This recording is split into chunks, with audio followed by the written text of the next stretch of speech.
Hello aspirants, आज की newspaper में कुछ ऐसे पॉइंट्स छुपे हैं जो डायरेक्टली जीएस पेपर 2 एंड 3 में कोट किए जा सकते हैं, जो टॉप 1% स्मार्ट एस्पिरेंट्स यूज़ करते भी हैं। अगर आप भी यूपीएससी को स्ट्रैटेजिक अप्रोच से क्रैक करना चाहते हैं तो आज का करंट अफेयर एनालिसिस आपके लिए होगा एक गेम चेंजर। शुरू करते हैं परीक्षा सारथी का ये सेशन, जहाँ मिलेंगे प्रीलिम्स मेंस के boosters, answer writing boosters, mapping, PYQs discuss किए जाएंगे। यहाँ पे वोकैबुलरी भी डिस्कस होगी। वोकैबुलरी किसके लिए इम्पॉर्टेंट है? आपके CAPF एग्ज़ाम में आती है, राइट? जो सेकंड वाला पेपर होता है उसके लिए इम्पॉर्टेंट है, एंड APFO में भी पूछी जाती है। ये दोनों एग्ज़ाम सभी आने वाले हैं, ठीक है? उसके लिए ये चीज़ें इंपॉर्टेंट हो जाती हैं। मैं महिमा मिश्रा स्टार्ट करती हूँ इम्पॉर्टेंट न्यूज़ का एनालिसिस। डिस्कस करते हैं आज पढ़ना क्या है। तेलंगाना में केमिकल फैक्ट्री ब्लास्ट हुआ है। ये आपके GS पेपर 3 डिज़ास्टर मैनेजमेंट के पॉइंट ऑफ व्यू से इम्पॉर्टेंट है। PM हेडिंग टू ब्रिक्स, यहाँ पे हम ब्रिक्स का जो इंस्टीट्यूशन एंड इट्स मैंडेट है ना, GS पेपर 2 IR का पार्ट, इसके लिए इम्पॉर्टेंट है। इंडिया के सेकुलर जो वर्ड है इंडिया, ठीक है, इंडिया के प्रीएम्बल में उसे प्ली दी गई सुप्रीम कोर्ट में कि इसे हटाया जाए, सोशलिस्ट एंड सेकुलर को हटाया जाए। और कैसे सुप्रीम कोर्ट ने कहा कि नहीं, मतलब प्ली को खारिज कर दी, ठीक है? ये भी पढ़ेंगे। इस पे बहुत ही इम्पॉर्टेंट आर्टिकल है GS पेपर 2 के पॉइंट ऑफ व्यू से। GS पेपर 1 में जो सेकुलरिज्म है ना, आप उसमें भी कोट कर सकते हैं, ठीक है? प्रीलिम्स का फैक्ट पढ़ेंगे। प्रीलिम्स के फैक्ट यहाँ पे डिस्कस किए जाएंगे। मुला पेरियार डैम के बारे में पढ़ा जाएगा। वो cab word of the day पढ़ेंगे एंड मैपिंग करेंगे। ये सारी चीज़ें जानने के लिए बनी रहिएगा वीडियो के एंड तक। स्टार्ट करते हैं। At least 14 killed in Telangana chemical factory blast. Chemical factory है तेलंगाना के, कहाँ पे? संगारेड्डी डिस्ट्रिक्ट में। वहाँ पे केमिकल फैक्ट्री में ब्लास्ट हुआ है, जिस वजह से 14 मारे गए।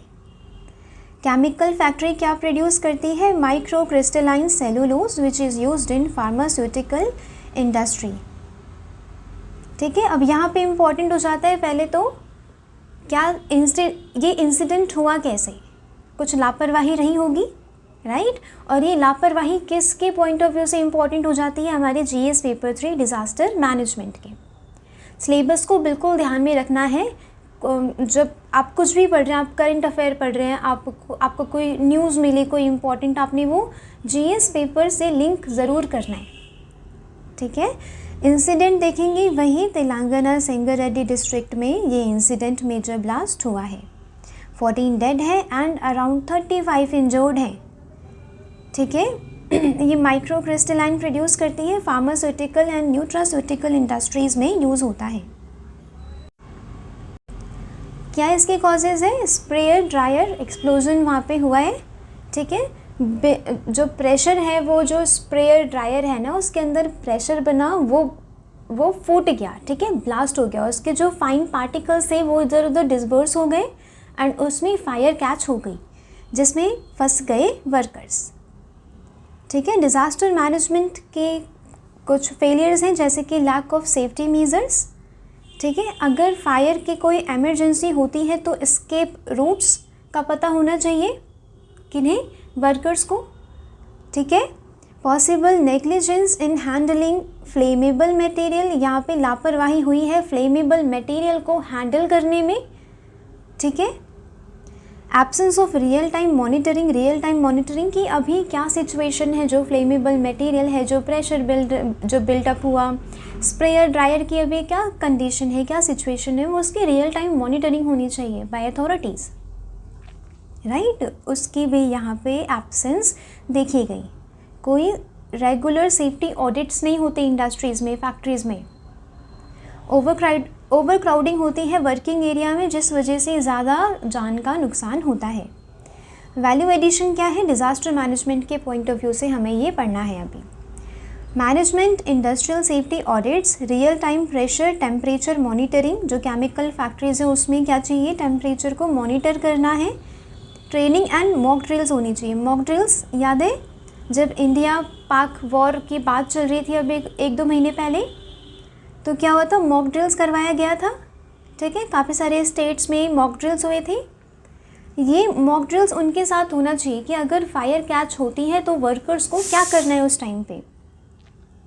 Strict compliances with factories act, environmental protection act, यहाँ पे कंप्लायंस देखनी है। एडमिनिस्ट्रेशन को ये मेक श्योर करना है कि कंप्लायंसेस को फॉलो किया जा रहा है या नहीं, ठीक है। On site disaster management plan चाहिए कि जिस फैक्ट्री में वर्कर्स एम्प्लॉयड है कुछ इनफ्लेमेबल, कुछ हार्मफुल मटेरियल वहाँ पे बनाया जा रहा है या फिर यूज़ किया जा रहा है एज अ रॉ मटेरियल, उसमें डिज़ास्टर मैनेजमेंट प्लान होना चाहिए एक। और टाइम टू टाइम वो ये वाली इंफॉर्मेशन ना डिसबर्स करनी चाहिए अमंग वर्कर्स, ठीक है, कि आपको कैसे क्या किस सिचुएशन में कैसे आपको बाहर निकलना है। एडुकेट फायर फाइटिंग इक्विपमेंट्स चाहिए, ट्रेंड स्टाफ होने चाहिए, workers awareness of emergency procedures. Response क्या है? इमरजेंसी मेडिकल केयर, इतने सारे मरते ना अगर इमरजेंसी मेडिकल केयर को सही टाइम पे यूज़ किया गया होता, ठीक है। Involvement of disaster responses team, clear chain of command in crisis, यानी कि command authorities top to bottom and जो इन्फॉर्मेशन जा रही है वो बॉटम टू टॉप होनी चाहिए। जैसे कि कहीं पे हल्का सा भी वर्कर्स को कुछ संदेह होता है कि यहाँ पे कुछ हार्मफुल चीज़ होने वाली है, कुछ डिज़ास्टर जैसा या फिर कुछ नुकसान हमें पहुँचने वाला है, ठीक है, वो वर्कर्स तुरंत ही अथॉरिटीज़ जो हायर अथॉरिटीज़ हैं उन्हें बताएं, ठीक है। रिकवरी एंड रिहैबिलिटेशन कंपनसेशन देना चाहिए उन जो फैमिलीज़ ऑफ डिसीज़ हैं, ठीक है। Rehabilitation of injured workers, psychosocial support to victims and families, क्योंकि डिज़ास्टर में सिर्फ जान का नुकसान या माल का नुकसान नहीं होता, क्या जो एक ट्रॉमा मिलता है, ठीक है, उससे भी जूझने के लिए या उससे भी आगे बढ़ने के लिए, झेलने के लिए क्या चाहिए? सपोर्ट चाहिए होता है, ठीक है, फैमिलीज़ को भी एंड विक्टिम्स को भी। Environmental cleanup if chemical contamination occurred, अगर कोई वो कुछ केमिकल का कंटामिनेशन हो जाता है आसपास, जैसे कि रिवर्स हो गई, एयर हो गई, ठीक है, वहाँ पे कंटामिनेशन को भी क्लीन करने के लिए मेजर्स लेने चाहिए। पीएम हेडिंग टू ब्रिक्स, ये नेक्स्ट न्यूज़ है। नेक्स्ट न्यूज़ आपके प्रीलिम्स के पॉइंट ऑफ व्यू से and mains GS paper 2 IR, ठीक है, जिसमें है इंस्टीट्यूशन एंड इट्स मैंडेट के लिए इम्पॉर्टेंट है, ठीक है। पीएम मोदी क्या करेंगे जी? अफ्रीका एंड साउथ अमेरिका के कुछ नेशंस को विज़िट करेंगे, जिसमें है Trinidad Tobago, Argentina, Brazil and Namibia, ठीक है। यहाँ पे हम ब्रिक्स के डिक्लेरेशन पे ध्यान देंगे कि टेररिज्म की वो डेफिनेशन क्या देता है, क्योंकि जब से पहलगाम अटैक हुआ है तब से हमारा जो टेररिज्म के ख़िलाफ़ बिल्कुल हमारा कड़ा स्टेप है। अब हम कड़ा स्टेप लेने वाले हैं, ठीक है। अब हम बिल्कुल नहीं सहेंगे किसी भी स्टेट स्पॉन्सर्ड टेररिज्म को। पीएम मोदी का 5 नेशन टूर है, शेड्यूल फ्रॉम 2 to 9 जुलाई। कहाँ जाएंगे जी? घाना जाएंगे, Trinidad Tobago, Argentina, Brazil and Namibia. Objectives क्या होंगे विज़िट के? जो ग्लोबल साउथ है, ग्लोबल साउथ पता है, वर्ल्ड है, equator, this is global South, ठीक है। ग्लोबल साउथ वाली कंट्रीज़ ये हैं, उनके साथ हमें क्या करना है? अपनी टाइज़ को स्ट्रेंथन करना है। कुछ इश्यूज़ को डिस्कस किया जाएगा, जैसे कि trade and defence, energy, technology cooperation, agriculture and health, ठीक है। ये वाले पॉइंट्स ऐसे सिर्फ पढ़ के छोड़ नहीं देने, आपको अपने जीएस पेपर 2 में IR में कोट करने भी हैं। ग्लोबल साउथ का कोई क्वेश्चन आता है ना तो आप बताएंगे कि recently PM Modi visited 5 countries of Global south and in चीज़ों पे बात हुई है। ये आपकी एक अवेयरनेस दिखाएगा एग्जामिनर को कि आप करंट इश्यूज़ को लेके कितना अवेयर हैं, ठीक है। ब्रिक्स की इंगेजमेंट देखेंगे, अपकमिंग ब्रिक्स समिट होने वाला है, ठीक है। इसमें टेररिज्म को लेके स्ट्रॉन्ग लैंग्वेज हमें यूज़ करनी है। हम चाहते हैं कि ब्रिक्स टेररिज्म को लेके एक स्ट्रॉन्ग लैंग्वेज यूज़ करे, क्योंकि पहलगाम टेरर हुआ है, पता है। जयशंकर जी ने स्टेटमेंट कहा है फ्रॉम न्यूयॉर्क कि हमें स्टेट स्पॉन्सर्ड टेररिज्म को काउंटर करना है, ठीक है, कि अब हम स्टेट स्पॉन्सर्ड टेररिज्म को नहीं सहेंगे। ये दिखाती है इंडिया की global leadership in anti terror diplomacy. ये लिखना है आपको, जीएस पेपर 2 में कोट करना है, ठीक है। इंडिया एंड ग्लोबल साउथ क्या है? इंडिया के कुछ डीपनिंग टाइज हैं with Africa, Latin America and Caribbean Nations. ये साउथ साउथ कोऑपरेशन को बढ़ाती हैं। ये स्ट्रैटेजिक ऑटोनॉमी एंड वेस्टर्न की डिपेंडेंस को भी कम करते हैं। हमारी जो डिपेंडेंस है वेस्टर्न कंट्रीज़ पे, जो ग्लोबल साउथ की जो कंट्रीज़ हैं उनकी जो डिपेंडेंस है वेस्टर्न कंट्रीज़ पे या फिर डेवलप्ड नेशंस पे, ठीक है, उनकी डिपेंडेंस को कम करती है। ये एक्चुअल में कोऑपरेशन है, जैसे कि India is cooperating with countries of Global South, ठीक है। India BRICS relation, BRICS Brazil, Russia, India, China, South Africa, ये एक प्लेटफॉर्म है मल्टीलेटरल रिफॉर्म के लिए, advocacy, anti terrorism, coordination and economic cooperation. ये सारे कीवर्ड्स हैं जो आपको नोट करने हैं अपने आंसर्स में। ये कीवर्ड्स हैं, ये अट्रैक्टिव कीवर्ड्स एग्जामिनर को अट्रैक्ट करते हैं और आपका आंसर पढ़ते रहने के लिए मजबूर करते हैं, ठीक है। अगर ये कीवर्ड्स नहीं होंगे एग्जामिनर को कुछ अच्छा नहीं दिखेगा आपके आंसर में और वो फिर ऊपर ऊपर से चेक कर देगा। टेररिज्म डिप्लोमेसी, ग्लोबल कंसेंसस हमें मेंटेन करना है against terrorism. Efforts to isolate, जो स्टेट स्पॉन्सर्ड टेररिज्म है उसे हमें आइसोलेट करना है। पाकिस्तान की तरफ से हुआ था पहलगाम अटैक, राइट। पाकिस्तान भले ही खुद बोले कि नहीं हमारी ज़मीन टेरर के लिए यूज़ नहीं हो रही है, बट वो स्टेट स्पॉन्सर्ड टेररिज्म में पाकिस्तान का पार्टिसिपेशन है। हमें पाकिस्तान को आइसोलेट करना है अभी, ताकि वो अपनी ज़मीन पे टेररिज्म के खिलाफ स्टेप्स ले। Leverages multilateral declaration and build moral and diplomatic pressure. Prelims की मैपिंग एक्सरसाइज ये वाली आपको याद रखनी है कि ये वाली कंट्रीज़, स्पेशली इसका तो सबको पता है, ये आपको याद रखना है, ठीक है। कौन सी कंट्रीज़ हैं? कैरिबियन कंट्रीज़ हैं। ब्रिक्स की फुल फॉर्म ये है जी, ठीक है। Brazil, Russia, India, China, South Africa. 2009 में बनाया गया था। ओरिजिनली इसे ब्रिक कहते थे। साउथ अफ्रीका ने ज्वाइन किया 2010 में, तब से ये ब्रिक्स हो गया। Inter governmental political economic cooperation का ये एक ग्रुप है, इसका ये एक टाइप है। Promote peace, security, development, cooperation among emerging economies. ये ब्रिक्स पे अगर कोई क्वेश्चन आता है तो ये चीज़ आपको कोट करनी है अपने आंसर में। Reform of global governance institution, यानी कि ब्रिक्स से ये डिमांड की जाती है कि इनका क्या हो? रिफॉर्म हो, इन सारे इंस्टीट्यूशंस का रिफॉर्म हो। और ब्रिक्स को अगर हमने स्ट्रेंथन किया ना तो ये वाले इंस्टीट्यूशन थोड़े से फीके पड़ जाएंगे, हमारे जो रीजनल टाइज हैं वो स्ट्रॉन्ग हो जाएंगे, ठीक है। Multipolar world order, multipolar world order का मतलब क्या होता है? जितने भी नेशंस हैं वर्ल्ड में उन सब की वॉइस हो, रेज करने का अधिकार हो, ठीक है। साउथ साउथ कोऑपरेशन देखेंगे, ठीक है। ब्रिक्स से क्या होता है? South south cooperation enhances economic cooperation, trade and investment, climate change, terrorism, food security, digital economy, ये सारे आपको कीवर्ड्स नोट करने हैं। ये वही कीवर्ड्स हैं जो एस्पिरेंट्स छोड़ देते हैं and top 1% smart aspirants use करते हैं, ठीक है। नेक्स्ट हम देखेंगे India secular institution, even secular constitution even without a vote. Plea गई थी सुप्रीम कोर्ट में कि क्या है? सोशलिस्ट सेकुलर वर्ड को हटाया जाए प्रीएम्बल से, ठीक है।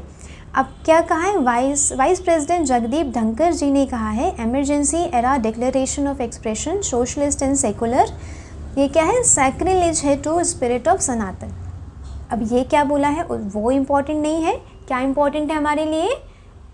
सेकुलर वर्ड जो उन्होंने यूज़ किया है। क्वेश्चन इससे बन सकता है, जीएस पेपर 1 में बन सकता है, क्योंकि सेकुलरिज्म है उसमें।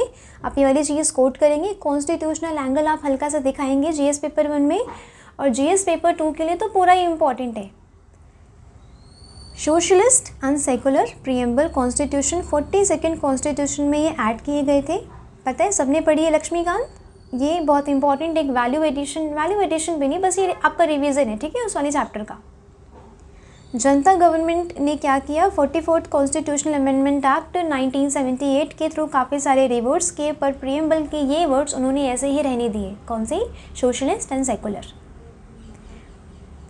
प्रीएम्बल एक विजन डॉक्यूमेंट है। सुप्रीम कोर्ट ने 1961 बेरोबारी यूनियन में कहा था कि एक key to the mind of makers of the constitution है। प्रीलिम्स का एग्जैक्ट क्वेश्चन है ये, ठीक है। प्रीलिम्स में क्वेश्चन आ रखा है ये कि key to the mind of makers of the constitution क्या है? आंसर था प्रीएम्बल, ठीक है जी। नेक्स्ट, 42nd अमेंडमेंट ने क्या किया, फंडामेंटल ड्यूटीज़ ऐड करी, डायरेक्टिव प्रिंसिपल्स ऐड करे, ठीक है, और थोड़ी सी जुडिशियल रिव्यू एंड जो डिलिमिटेशन वगैरह है, इसकी जो पावर्स हैं वो थोड़ी सी कम करनी चाहिए। 44 में इसे बिल्कुल रिवर्स कर दिया गया था, पर प्रीएम्बल के वर्ड्स को नहीं कुछ छुआ गया। इंदिरा गांधी, रीज़न था जो भी उन्होंने सोशलिस्ट सेकुलर जो भी उन्होंने ये वर्ड्स डाले, उनके पीछे उनकी पार्टी की आइडियोलॉजी थी, या फिर अपने जो वो इकोनॉमिक मेजर्स लेने वाले थे उसकी एक हिस्ट्री थी, ठीक है। जैसे कि उनका एक स्लोगन था गरीबी हटाओ, तो ये क्या करता है, ये सोशलिस्ट नेशन की तरफ इशारा करता है। सेकुलरिज्म, अब कुछ नेता पॉइंट आउट कर रहे हैं कि सेकुलर वर्ड डाला गया है, बट नहीं, कॉन्स्टिट्यूशन में सेकुलरिज्म पहले से दिया गया है। कहाँ दिया गया है, देखते हैं।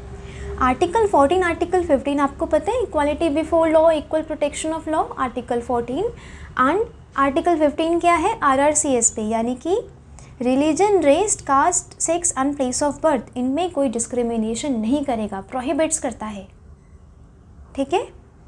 किसी भी प्रकार का discrimination on based of these criteria नहीं, कोई डिस्क्रिमिनेशन करेगा। तो आपको लगता है कि अगर सेकुलरिज्म या फिर सेकुलर वर्ड नहीं होता, या फिर एक सेकुलर टाइप ऑफ कॉन्स्टिट्यूशन नहीं होता, तो आपको लगता है कि ये पॉसिबल हो पाता? नहीं, आर्टिकल 15 एंड आर्टिकल 14 दोनों ही पॉसिबल नहीं हो पाता अगर हमने एक सेकुलर कंट्री बनाने की तरफ ध्यान ना दिया होता। केशवानंद भारती केस में बेसिक स्ट्रक्चर को बनाया गया और कहा गया कि आप सब कुछ अमेंड करो, सब कुछ रिपील करो, पर बेसिक स्ट्रक्चर को हार्म नहीं करना है। 1994 में बोमाई रूलिंग हुई, जिसने सेकुलरिज्म को बेसिक फीचर ऑफ कॉन्स्टिट्यूशन बताया। आपको केशवानंद भारती केस, ये ऐसा केस है ना जो सभी एस्पिरेंट्स यूज़ करेंगे, आपको भी ये करना यूज़, ठीक है। केशवानंद भारती केस आपसे नहीं छूटना चाहिए। अगर कहीं पे बेसिक स्ट्रक्चर की बात आती है, सेकुलरिज्म की बात आती है, ठीक है, आपको ये यूज़ करना है, बेसिक स्ट्रक्चर।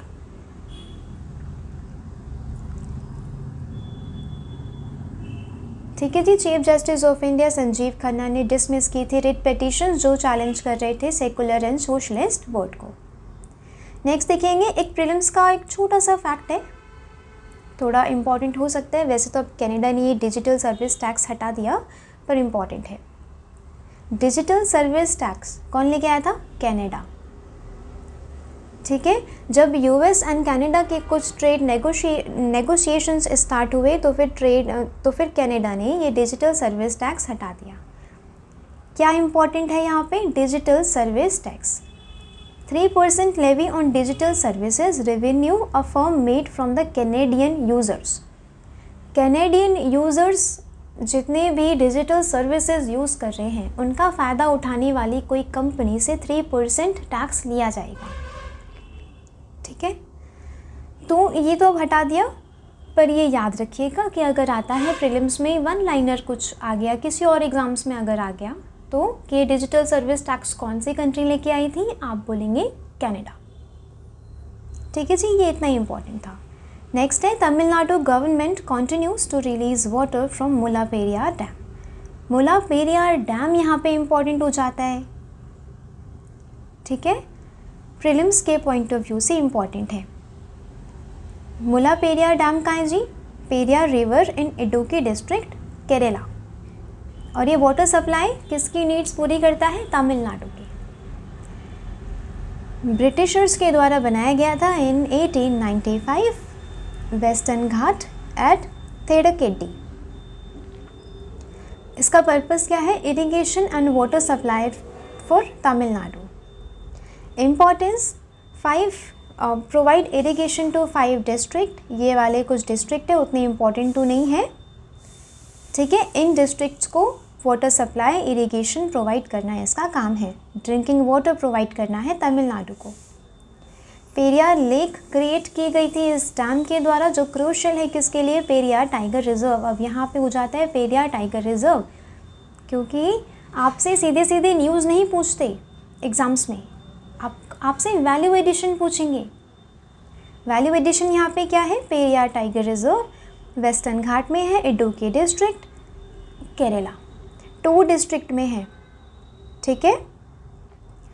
जैसे एक बार क्वेश्चन आया था, एक डेजर्ट नेशनल पार्क कितने डिस्ट्रिक्ट में है, ठीक है, ऑफ राजस्थान, वैसे ही ये वाला भी आ सकता है कि पेरियार टाइगर रिजर्व कितने डिस्ट्रिक्ट में?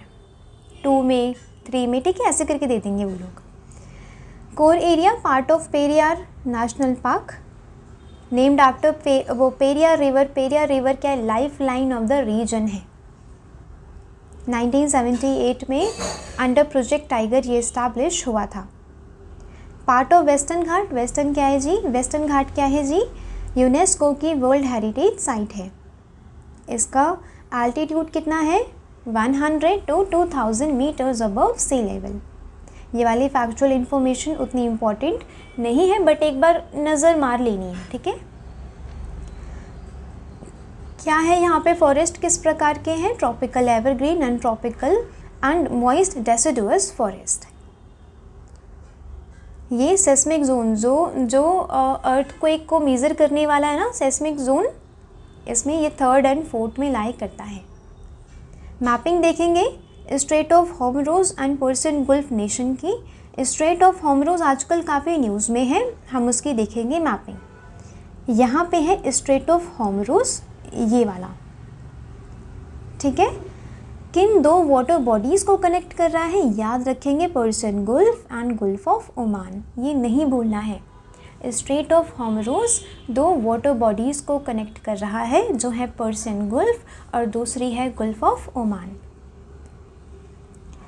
नेक्स्ट, अब हम यहाँ पे क्या देखेंगे? पर्सियन गल्फ के नेशंस देखेंगे। पर्सियन गल्फ ये रहा जी, न्यूज़ पे ये PYQ है एक प्रीलिम्स का, और आगे भी पूछा जा सकता है। ये कुछ ऐसी बेसिक मैपिंग है कि हाँ, जो पढ़ाई कर रहा है जो बच्चा UPSC की या अदर कॉम्पिटिटिव एग्ज़ाम्स की, न्यूज़ में चल रहे प्लेसेस इन न्यूज़ के बारे में उसे खबर होती है, ठीक है। तो ये वाली चीज़ें काफ़ी बेसिक हो जाती हैं आपके लिए। पर्सियन गल्फ कंट्रीज़ कौन कौन सी हैं जी यहाँ पे? ईरान, इराक, देखिए बाउंड्री टच हो रही है इधर, कुवैत, कतर, ठीक है जी, UAE, बहरीन है यहाँ पे, ओमान है, ठीक है। ये याद रखना है पर्सियन गल्फ की। And major country this is Saudi Arabia, एक बड़ी लैंड यहाँ पे टच हो रही है सऊदी अरेबिया से, ठीक है। तो ये वाली कंट्रीज़ हो गई पर्सियन गल्फ की सराउंडिंग कंट्रीज़, याद रखनी है। नेक्स्ट देखेंगे वो कैप फॉर APFO CAPF, अभी दोनों एग्ज़ाम्स आने वाले हैं। CAPF आ रहा है, CAPF के जो पेपर 2 होता है उसके लिए इम्पॉर्टेंट होती है वो कैप, ठीक है। वर्ड ऑफ द डे है नॉइज़म। नॉइज़म का मतलब क्या होता है? कॉजिंग और able to cause nausea, offensively malodorous, यानी कि कोई चीज़ बिल्कुल परेशान करने वाली, इसे कहते हैं नॉइज़म, ठीक है। ये इसके सिनोनिम्स हैं, आप इसमें से अगर 2, 3, 4 भी याद रखेंगे तो भी हो जाएगा। यूसेज क्या है? इसको सेंटेंस में कैसे हम यूज़ कर सकते हैं? यू विल नीड अ काम रिट्रीट फ्रॉम नॉइज़म फ्री। काम रिट्रीट यानी कि आपको जो भी नॉइज़म, जो भी बिल्कुल परेशानी वाला हैक्टिक डे है, आपको उससे क्या चाहिए? काम रिट्रीट की ज़रूरत है, ठीक है। तो आज के लिए था बस इतना ही, मिलते हैं कल। आपको क्या करना है? जो PDF मैं टेलीग्राम लिंक दूंगी वहाँ से डाउनलोड करनी है PDF, एंड नोट्स में लिखना है। नोट्स में ज़रूर से लिखिएगा, क्योंकि PDF नहीं कलेक्ट करनी है आपको PDF कलेक्टर नहीं बनना, राइट। आपको नोट्स अभी के अभी, जैसे मैं PDF दूंगी वैसे ही जो भी आपका करंट अफेयर करने का टाइम होगा ना, उसी समय आपको नोट कर लेना है, बात के लिए नहीं छोड़ना है।